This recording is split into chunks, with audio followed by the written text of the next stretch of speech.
Parshas Vayechi.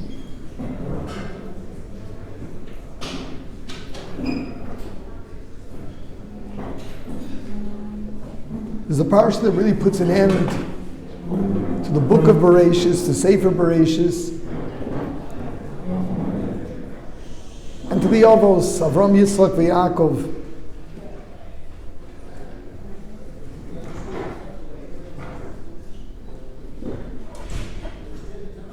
Rashi at the very beginning of the parsha points out, parsha is a stuma. There's absolutely no space between the word Vayechi and the word before it, as we normally have between one parsha and another. Just a little space, you don't think it's one word, but not much more than that.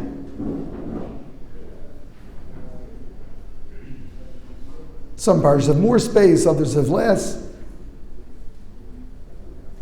Here it just goes on. If the Baal Koreh doesn't really know his stuff, he'll have a hard time finding the beginning of Vayechi.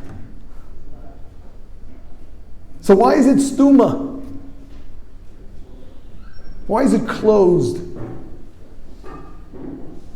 It says Rashi that this in itself is a message. It is in this parsha that Yaakov Avinu passes away. The eyes and hearts of the Jewish people were sealed. They were closed with the beginning of their enslavement in Egypt.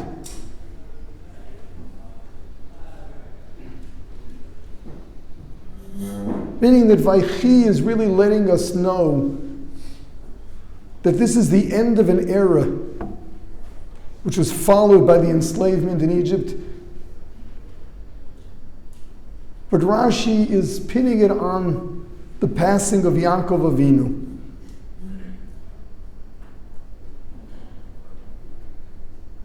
Now, and it's interesting, if we try to really imagine what it looked like. Here we have the Jewish people, the family of Yosef who had saved Egypt from the famine. He was the second in command. So this was the royal family. They lived in a special place in Goshen that Paro had sent them to. It was seen as the elite of the land.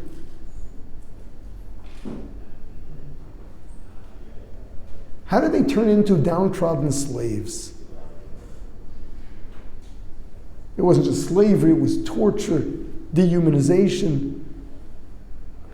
How does that happen? Of course it was orchestrated by Hashem, no question. But what did it look like? What changed? What changed? So long as Yaakov Avinu was alive, it was different. Rashi at the beginning of Shemos points out that it wasn't just Yaakov Avinu, it was that whole Klal Yisrael, the Shvatim, his children, when they were alive, it really didn't turn into slavery, into enslavement. What changed? What changed was something in us. And this seems to be what Rashi is saying. It wasn't just a change of mind on the part of those who ruled Egypt. It was a change of what the Jewish people were like. When there was a Yaakov Avinu, when Yosef and his brothers were still alive, they had something that could not have allowed for the Egyptians to enslave them.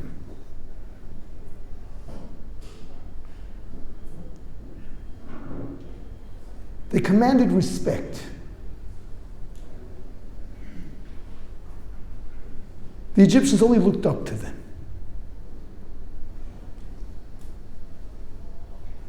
These were not people that you can rule over,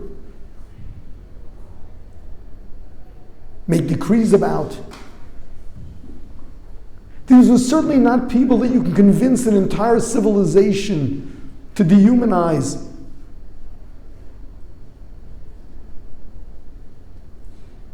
Even Paro's blood libel, as we call it, claiming that the Jews want to take over Egypt from the ethnic Egyptians. That could not have happened. There's no way that Egyptian society would have bought this conspiracy theory that we're subversives trying to take over the country. What made them so special and different?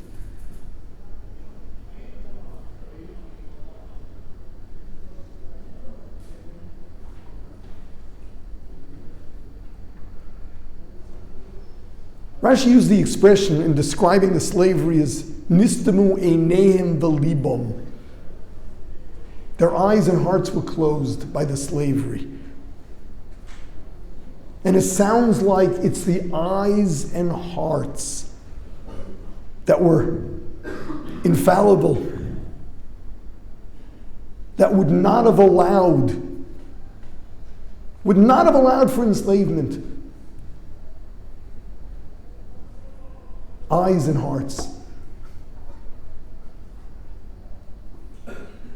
Where else do we find in the Torah eyes and hearts? Lo sasuru acharei levavchem v'acharei einechem. Don't follow your heart, don't follow your eyes. The Torah seems to say that one's eyes and one's heart, oh, they're dangerous. Don't follow them. Got to follow your brain. So what is this, of all things then, that the eyes and hearts of the next generation were sealed, nistemu, whereas in the days of Avram, Yitzchak, and Yaakov and their children, they were not.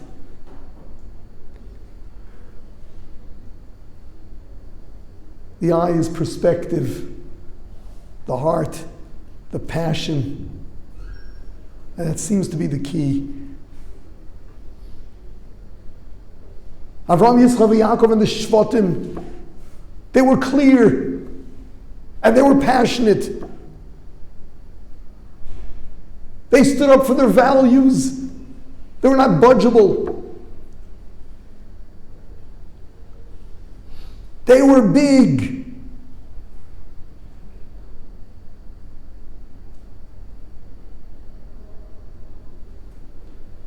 You don't start up with them. Nobody is going to believe. Nobody is going to believe your stories about them being subversives.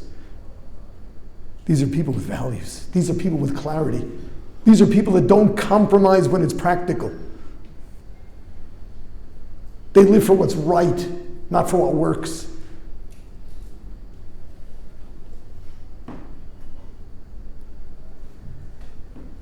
There's a story I heard.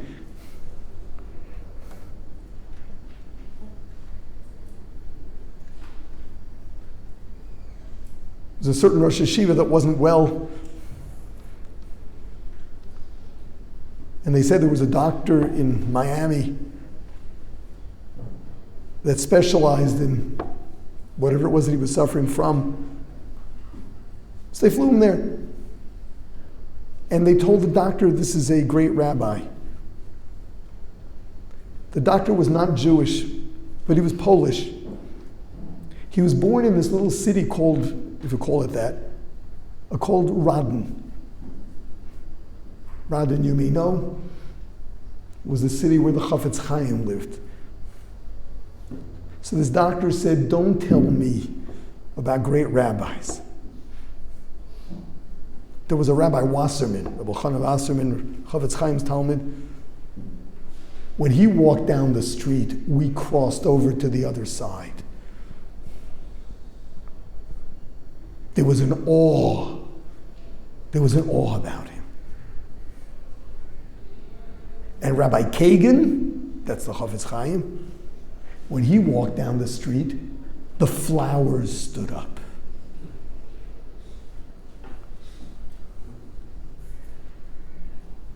I don't know if that really happened or was their imagination. I'm not going to write Mofis stories based on the testimony of a non-Jew. Hard enough to believe the Jewish ones.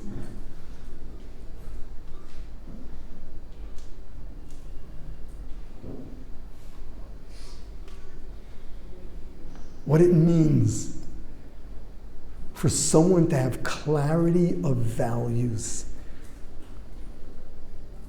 Nothing wishy-washy.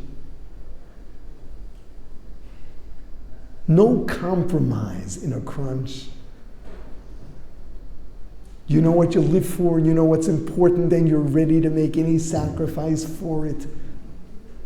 Then you're a real human being and you're big, and no one can start up with you. You can't get society to believe you're a subversive. No one's going to buy such stories. Nobody can dehumanize you.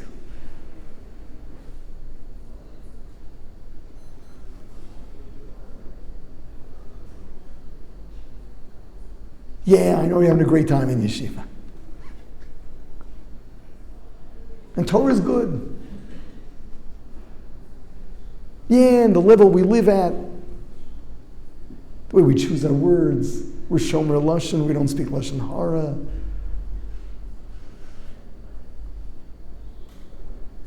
We talk about midos, we talk about the Jewish people, talk about loving everyone, and it's wonderful. Till you get out there and you got to interact with people, and perhaps you're going to make a living, and sometimes it's a little tempting, like if you're really going to be honest, you may lose a deal or two. And besides, taxation is a bit heavy, you know. So the integrity goes. And forget about Shmiras HaLashon, I've got a competitor. And I got to play the game and knock him. And you want to really make it in society, so you have to compromise on other aspects of your values. But essentially you're committed. But you're so vulnerable. And you don't command the respect of others. You may be trying to please them and impress them. You don't command their respect. Respect is when you're a man of principle and you're ready to pay for it.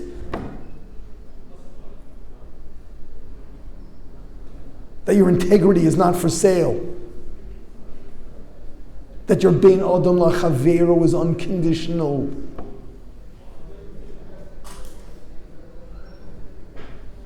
That your morals and ethics, they're set in stone. Then you're big. No one's going to be able to step on you.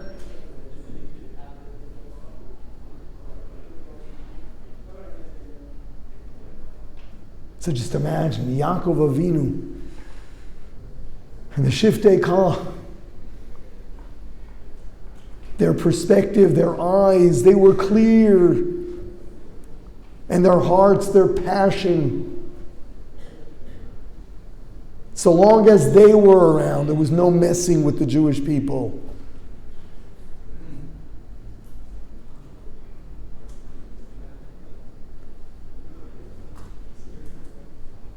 It's not enough to have a good time in yeshiva.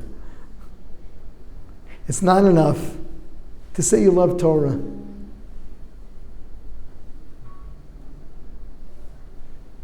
You got to see to it that your character, your way of life, is true to the truths of the divine wisdom. come what may. Then you're great, then you're strong. Then you're infallible.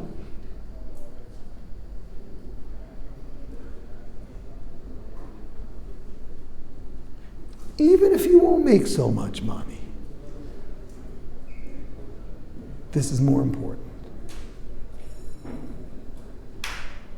No one's going to mess with you because you're the real deal. And too many of us are real only up to a certain point. And then you're not real anymore.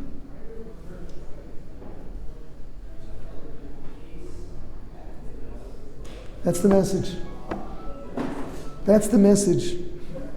The book of Bereshis, Sefer Bereshis, was where soon after creation the world degenerated, and then came Avram, Yitzchak, and Yaakov. But when they were gone, their descendants went into Golus. Their descendants were dehumanized. This is not just Jewish history. This is Torah. This is the message for today for every one of us.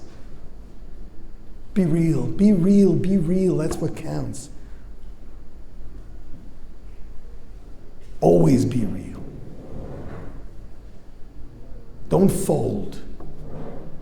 Don't fold under pressure. Because then you're not real. Torah is real. You be real. And then you'll be great and infallible.